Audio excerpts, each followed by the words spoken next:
Indian സിനിമയിൽ തന്നെ ഏറ്റവും മികച്ച നടനാരാണെന്ന് ചോദിച്ചു കഴിഞ്ഞാൽ എൻ്റെ ഉത്തരം തിലകൻ സാറാണ്. അതിൽ മറ്റൊരു ഉത്തരവില്ല. മമ്മൂട്ടി അല്ല മോഹൻലാൽ ഒന്നും അല്ലെന്നാണ് എൻ്റെ ഉത്തരം. ഓക്കെ, അപ്പോൾ ആ ഒരു ഫാമിലിയിൽ നിന്നാണ് ചേട്ടൻ വരുന്നത്. ചേട്ടൻ്റെ അപ്പൂപ്പനാണ് തിലകൻ സാറ്.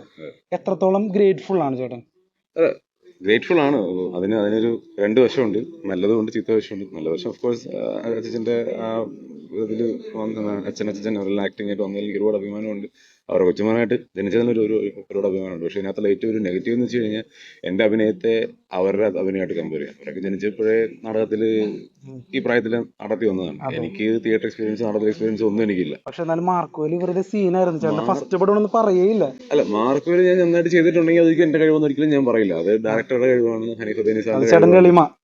അല്ല, എളിമയൊന്നുമല്ല. എനിക്ക് അവനിക്ക് അറിയില്ലായിരുന്നു. ഞാൻ അവിടെ ചെന്നിട്ട് എനിക്ക് ഒന്നും അറിയില്ല. ഞാൻ അവിടെ പൊട്ടനെ പോലെ നിൽക്കുന്ന തന്നെ ആയിരുന്നു ഞാൻ. പിന്നെ ഈ പറയുന്ന ഹനീഫ് സാറാണെങ്കിലും ഉണ്ണിച്ചേട്ടനാണെങ്കിലും എല്ലാവരും ഭയങ്കരമായിട്ട് കോൺട്രിബ്യൂട്ട് ചെയ്ത് എന്നെ ഹെൽപ്പ് ചെയ്യുന്ന രീതിയിൽ അവർ പറഞ്ഞ രീതിയിൽ തന്നെ ഒരുപാട് കാര്യങ്ങളിൽ ഞാൻ ചെയ്തു. ഇവിടെ അപ്പൊ എനിക്ക് തോന്നുന്നു ചേട്ടൻ അറിഞ്ഞോ അറിയാതെ ചേട്ടന്റെ ആ ഒരു DNA ചേട്ടനെ ഹെൽപ്പ് ചെയ്യുന്നുണ്ട്. ആകാം, ഓക്കാം അല്ലേ?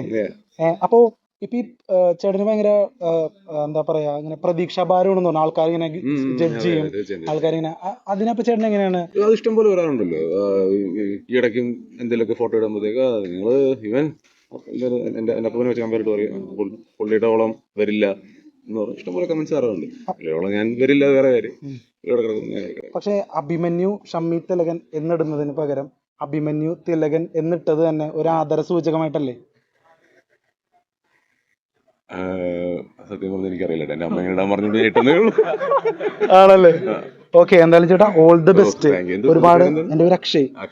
Okay, thank you. All the best. ഒരുപാട് നല്ല കഥാപാത്രങ്ങൾ. തിലകൻ സാറിനെ പോലെ തന്നെ അറിയാലോ, തിലകൻ സാർ എനിക്ക് തോന്നുന്നു 40 വയസ്സിന് ശേഷമാണ് സിനിമയിൽ വന്നത്. പക്ഷെ അതിനു മുമ്പ് വരാനുള്ള ഒരു ഭാഗ്യം ചേട്ടന് കിട്ടി. അപ്പോ എനിക്ക് തോന്നുന്നു തിലകൻ സാറിന് ചെയ്യാൻ പറ്റാതിരുന്ന യൗവന കാലത്തിലെ കഥാപാത്രങ്ങളൊക്കെ ചേട്ടന് ചെയ്യാൻ പറ്റട്ടെ. All the best. ഓക്കെ, പൊന്നോട്ടെ. Thank U.